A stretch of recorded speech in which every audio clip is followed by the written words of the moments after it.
They were very eager to cover their good deeds from the eyes of people. The same way I may cover my sins from the eyes of people. Allahu Akbar. They were the enemies of Riya, showing off. And they were people of ikhlas, sincerity.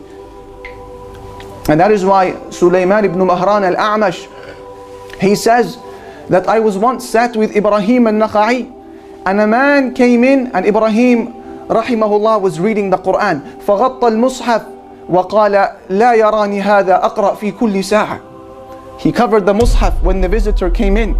He covered the Quran and he said, I don't want him to see me reading the Quran every hour.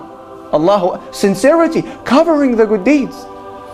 And Ayyub ibn Abi Tamimat al-Sikhtiyani, he would pray at night, and then when the Fajr, the son of the Fajr would come up, he would begin to yawn and stretch, showing his family that he had just woken up.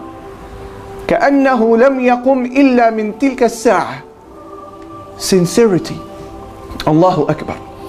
And Amr ibn Thabit narrates that Ali ibn al-Husayn ibn Ali ibn Abi Talib, when he passed away and they were washing his body, كانوا ينظرون إلى جسده ووجدوا آثار سود على ظهره. They noticed on his corpse that there were black lines, black bruises all over his back. And they discovered that he was the one who used to carry the heavy containers of food in the middle of the night, passing it over to the poor people of Medina in secret. They would only discover it on his deathbed. Allahu Akbar. Allahu Akbar. So they were sincere people, and they would hide their deeds, and they were very, very honest with themselves as well. Imam al-Dhahabi narrates that Hisham ad-Dustuwa'i said, ما أستطيع أن أقول أني طلبت الحديث يوما أبتغي به وجه الله عز وجل. He says, I cannot claim that I ever went out searching for Islamic knowledge purely for the sake of Allah. I can't claim that. And Imam al-Dhahabi says, Wallahi wala ana. Imam al-Dhahabi says, I can't make that claim either as well. They were so sincere and they were honest. They were afraid because they knew that admiration and arrogance and wanting people to see the good that you are doing for the sake of Allah, it may cause your good deed to be rendered null.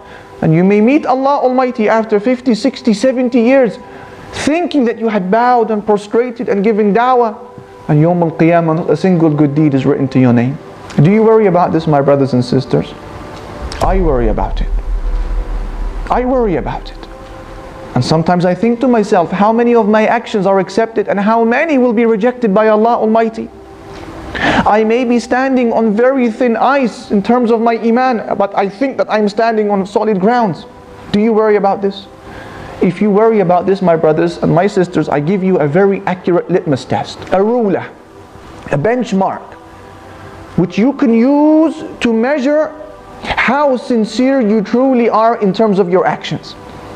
What is this litmus test? Allahu Akbar.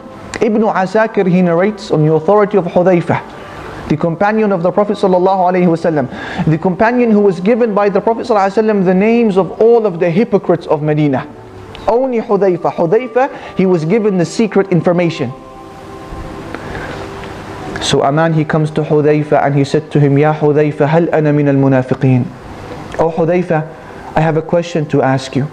Am I a hypocrite? Did the Prophet ﷺ mention me as being one of the hypocrites who are going to the fire? Is that me? Rather than saying yes or no, Hudayfa, he gave him a criteria, a ruler which he can use so that I can benefit and you can benefit as well after him. What did he say to him?